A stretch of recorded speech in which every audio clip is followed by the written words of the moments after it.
Can you give us a brief overview of EB-5, short history, when was it started, etc.? The EB-5 program is a program that the U.S. government instituted in 1990. So it's been around for almost 30 years now.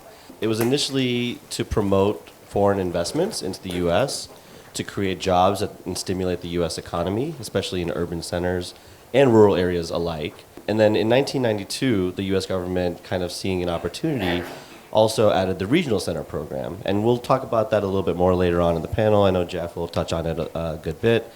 But essentially, the Regional Center program allowed the U.S. government to sanction certain entities who would then sponsor projects and allow investors from overseas to put their money into large-scale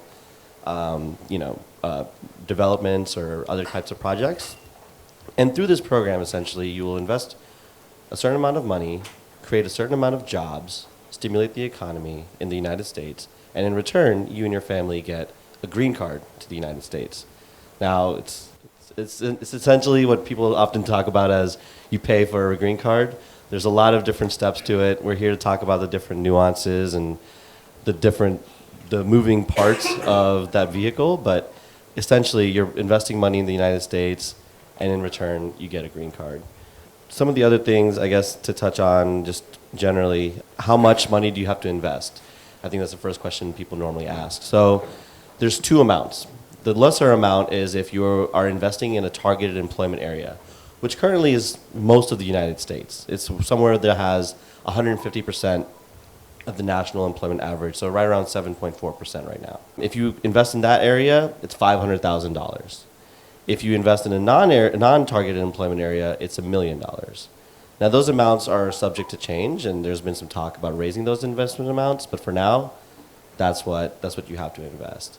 And then as far as what type of investment you want to undertake, that's the other part that you have to worry about or think about, and there's two types there as well. So one is you can invest directly or set up an enterprise of your own, start your own company, maybe get a franchise, or the world is your oyster at that point. You can set up any kind of company as long as you're meeting the EB-5 requirements, creating 10 jobs, promote the local economy. We'll talk about that. The other option is what I mentioned earlier, which is regional centers, and you essentially are giving $500,000 to these government promoted entities who will then chaperone your investment, make sure that you're meeting all the EB-5 requirements, and essentially do the heavy lifting for you. So we're going to talk about all this stuff in a lot more detail. I just want to give you, I guess, a quick overview of what we're talking about.